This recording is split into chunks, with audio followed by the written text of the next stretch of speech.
आज़बिल्लाहिमिनश्शैतानिर्रजीम बिस्मिल्लाहिर्रहमानिर्रहीम। अस्सलाम वालेकुम। हमारा आज का टॉपिक है classification of living reptiles. Students, अगर हम रेप्टाइल्स की बात करें तो ये एम्फीबियन से कार्बोनिफेरस पीरियड में इवॉल्व हुए, that is the Palaeozoic era, और बाद में ये आकर मीज़ोज़ोइक ईरा के अंदर आकर फ्लरिश किए हैं।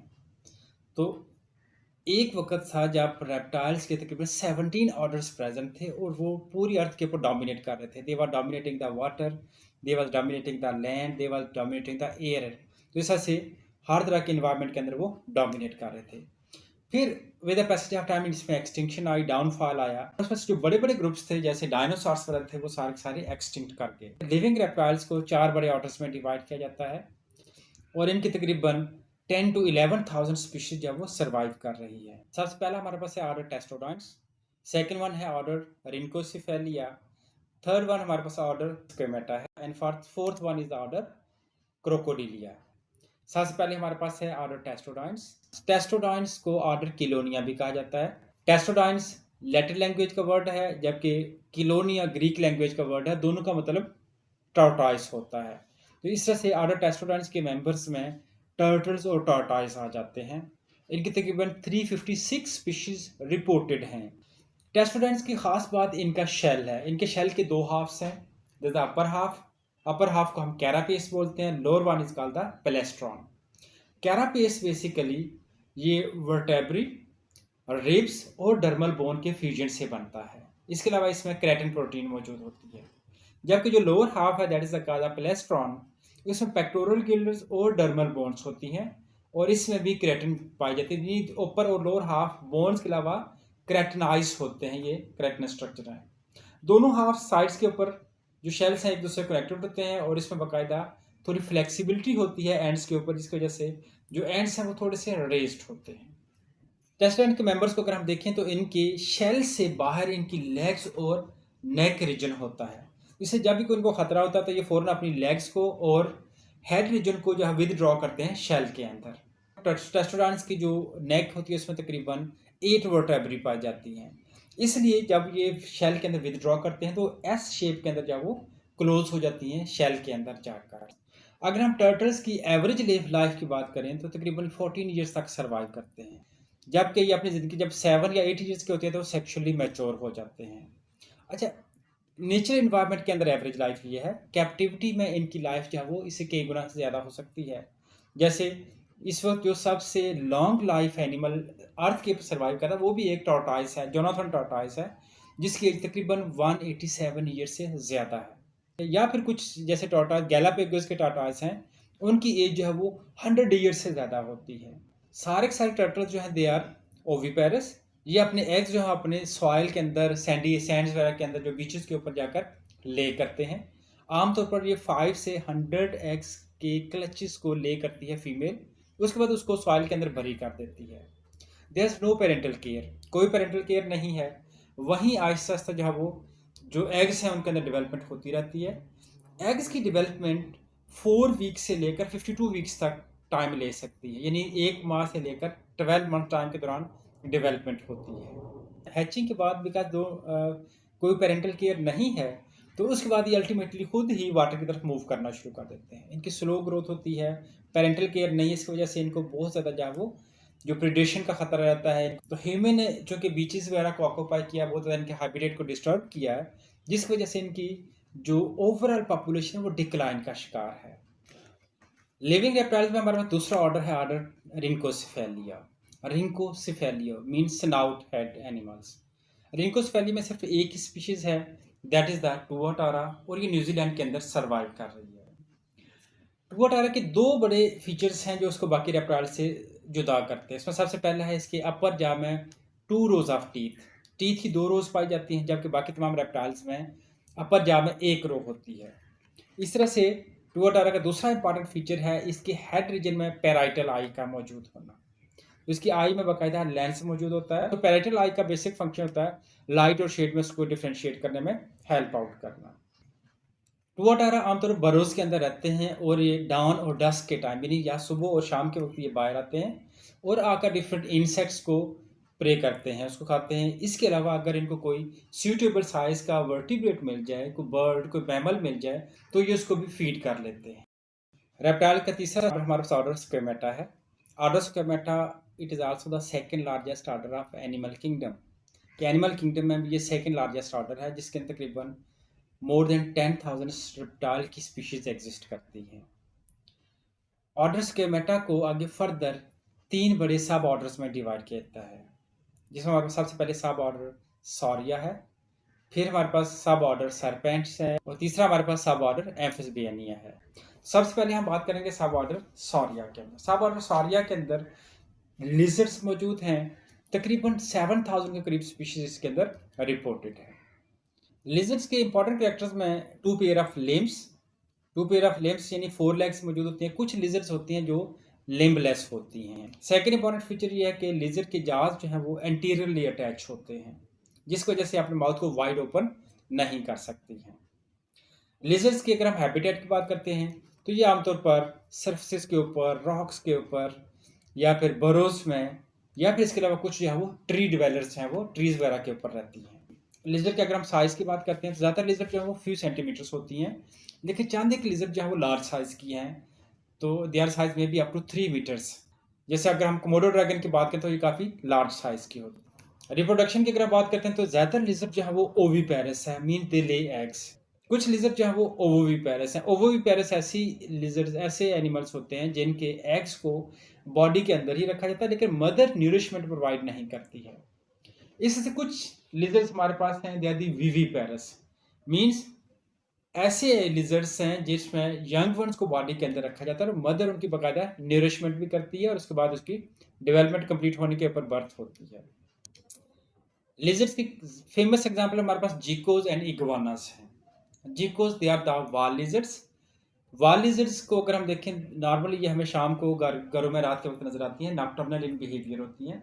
इनके डिजिट्स के ऊपर बाकायदा एडहेसिव पैड्स होते हैं, तो इसको वाल्स वगैरह के साथ क्लाइम करने में हेल्प आउट करते हैं। तो जिकोस दे आर इंसेक्टिवोर्स, इंसेक्ट्स को खाती हैं।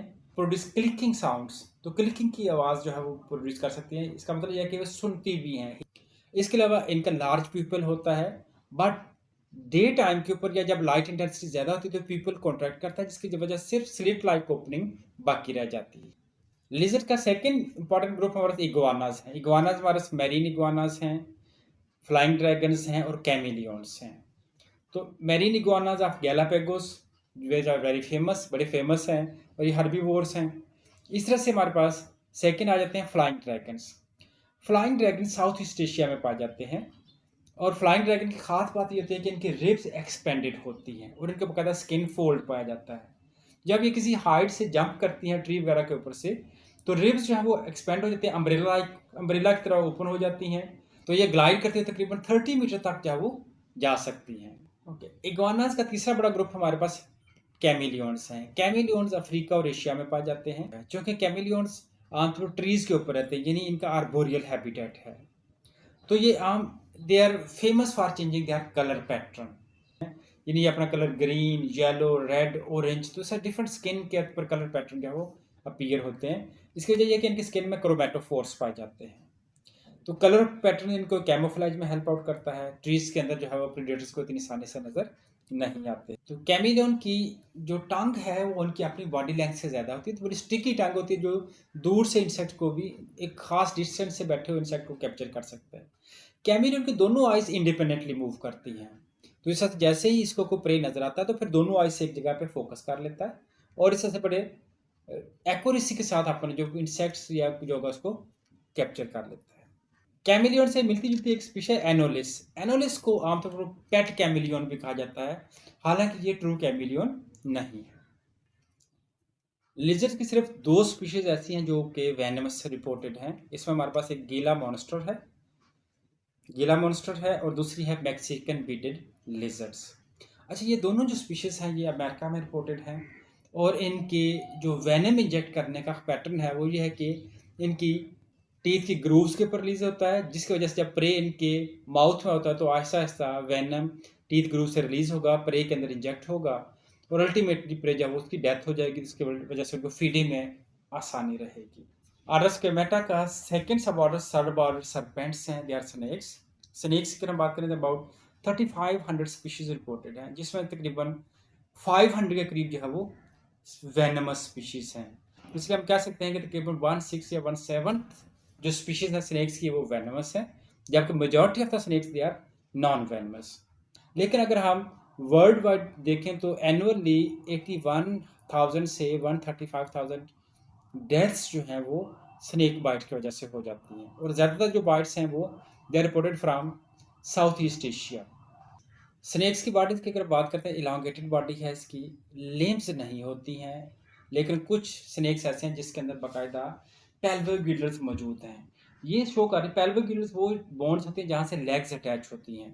तो स्नेक्स में लेग्स तो नहीं है, लेकिन कुछ स्नेक्स के अंदर पेल्विक गिल्ड्स की मौजूदगी ये शो करती है कि स्नेक्स के एंसेस्टर्स जो थे दे वर हैविंग लिम्स। तो बाद में थ्योरी भी है कि क्योंकि इनका जो ये स्लिट्स के अंदर रहते थे, बरोज के अंदर रहते थे, जिसकी वजह से इनकी जो लिम्स की यूटिलाइजेशन कम थी, और अल्टीमेटली ऐसा था ये लिम्स जो है वो डिसअपियर होती चली गई। इसके अलावा स्नेक्स की वर्टेब्रल कॉलम के अंदर तकरीबन मोर देन 200 वर्टेब्री मौजूद होती हैं। दोनों जांच पोस्टीरियरली अटैच होते हैं, जिसकी वजह से अपने माउथ को वाइड ओपन कर सकता है। तो लिजर्ड के मुकाबले में इनके माउथ जो है बहुत ज़्यादा वाइड ओपन हो सकता है। फिर दोनों जो जाज हैं वो आपस में लूजली अटैच हैं और इंडिपेंडेंटली मूव कर सकते हैं, जिसकी वजह से स्नेक अपने साइज से बड़े साइज के एनिमल को स्वॉलो कर सकता है। स्नेक्स की जो आइज हैं वो बाकी रेप्टाइल से डिफरेंट हैं, यानी बाकी रेप्टाइल्स में फोकसिंग करने के जो आइज के अंदर लेंस है उसकी थिकनेस चेंज की जाती है, जबकि स्नेक्स में एम्फीबियन की तरह लेंस को फॉरवर्ड और बैकवर्ड मूव किया जाता है। तो स्नेक्स की जो बॉडी नैरो है, जिसकी वजह से इसके कुछ इंटरनल बॉडी ऑर्गन या तो डिसअपीयर है या फिर वो डिसप्लेस्ड हैं। जैसे अगर हम लंग्स की बात करें तो लेफ्ट लंग स्नेक में एब्सेंट है। इस तरह से जो किडनी है, गाल ब्लैडर है, गोनेट्स जो होते हैं they are in displaced position. तो लिजर्ड की तरह यहाँ भी मेजॉरिटी था स्नेक्स दे आर ओविपेरस, जो एग्स ले करते हैं, लेकिन कुछ हमारे पास ऐसे स्नेक्स हैं जो कि ओविपेरस है या फिर विविपेरस है, जैसे बोआ स्नेक और गाटर स्नेक जो they gave birth to their young ones. Order squamata का तीसरा सब ऑर्डर हमारे पास सब ऑर्डर एम्फिस्बेनिया है। एम्फिस्बेनिया के अंदर मोर देन 200 स्पीशीज एग्जिस्ट करती हैं। एम्फिस्बेनिया के खास फीचर ये है कि they can move in both direction, इसी वजह से इनका नाम एम्फिस्बेनिया है, यानी ये फॉरवर्ड और रिवर्स दोनों डायरेक्शन में मूव कर सकते हैं। दे लिव इन बरोज, ये बरोज के अंदर रहते हैं। आमतौर पर इनकी स्किन के ऊपर फोल्ड्स होते हैं, जिसकी वजह से और मसल के साथ अटैच हैं, तो ये स्किन फोल्ड और मसल की वजह से बाकायदा ये अपने बरोज से बाहर क्या वो देख सकते हैं, झांक सकते हैं। इसके अपर जाके के अंदर एक सिंगल मीडियम टूथ पाया जाता है जो बाकी रेप्टाइल से इसको डिस्टिंग्विश करता है। एम्फिस्बेनिया बरोज में रहते हैं और आमतौर पर ये वर्म्स वगैरह के ऊपर फीड करते हैं। अगर हम रिप्रोडक्शन की बात करें तो all the amphisbaenia they are oviparous animals. Reptile का चौथा और आखिरी लिविंग ऑर्डर हमारे पास ऑर्डर क्रोकोडिलिया है। ऑर्डर क्रोकोडाइल के अंदर हमारे पास क्रोकोडाइल्स, एलिगेटर्स, गेवियल और केमिन्स शामिल हैं। इसमें तकरीबन 26 स्पीशीज पाई जाती हैं। सबसे पहला feature skull opening present in front of eyes. Second one there have triangular eye orbit, तो आई ऑर्बिट इसका ट्राइएंगुलर फॉर्म में पाया जाता है। They have literally compressed teeth, elongated snout है और टंग के एंड के ऊपर एक फ्लैशी फ्लैप पाया जाता है, जिसकी वजह से ये जब ब्रीथ कर रहा होता है तो माउथ के थ्रू वाटर जो है वो रेस्पिरेटरी ट्रैक्ट में एंटर नहीं होता है। क्रोकोडाइल के अंदर एक इंपॉर्टेंट फीचर इनके सेकेंडरी पैलेट की एवोल्यूशन है। तो सेकेंडरी पैलेट की वजह से इसका जो ओरल कैविटी और नेजल कैविटी बिल्कुल एक दूसरे से सेपरेट हो गए हैं। क्रोकोडाइल के अंदर एक लार्ज फ्लैशी मस्कुलर टेल मौजूद है जो कि इनको स्विमिंग में हेल्प आउट करती है, ऑफेंस में, डिफेंस में हेल्प आउट करती है। क्रोकोडाइल अपने प्रे को बड़े पावरफुल तरीके से बाइट कर सकते हैं और इनकी बाइटिंग फोर्स तमाम एनिमल में सबसे ज़्यादा है। तकरीबन क्रोकोडाइल की बाइटिंग फोर्स जो है वो 3500 पर स्क्वायर इंच होती है। इसके मुकाबले में अगर हम लाइन को देखते हैं तो लाइन की बाइटिंग फोर्स 1000 पर स्क्वायर इंच होती है। इस तरह से लाइन से भी 3 to 4 टाइम ज़्यादा पावरफुल तरीके से ये बाइट कर सकता है। लेकिन इसमें प्रॉब्लम यह है कि अपने ये फूड को बाकायदा टीयर नहीं कर सकता है। तो आमतौर पर जब ये बाइट करता है कोई बॉडी पार्ट इसके माउथ जाज में आ जाता है और ये अपनी बॉडी को रोटेट करता है, जिसकी वजह से वो बॉडी पार्ट एनिमल से अलग हो जाता है, डिसमेंटल हो जाता है। उस फ्लैशी पार्ट को ये स्वालो करेगा। स्टोमक गिजर लाइक होता है जो पावरफुल तरीके से फूड की डाइजेशन कर सकता है। आमतौर पर इसमें पेबल्स और स्टोन्स भी होते हैं जो डाइजेशन में हेल्प आउट करते हैं। रिप्रोडक्शन की अगर हम बात करते हैं, all the crocodile they are oviparous, eggs lay करते हैं। They show extensive parental care, तो फीमेल नेस्ट बिल्ड करती है, उसके अंदर एग्स ले करती है, एग्स की केयर की जाती है। जब यंग वंस हैच आउट कर जाते हैं तो उनको बाकायदा पेरेंटल केयर प्रोवाइड की जाती है। कुछ स्पीशीज के अंदर 2 से 3 साल तक मदर अपने यंग वंस की केयर करती है।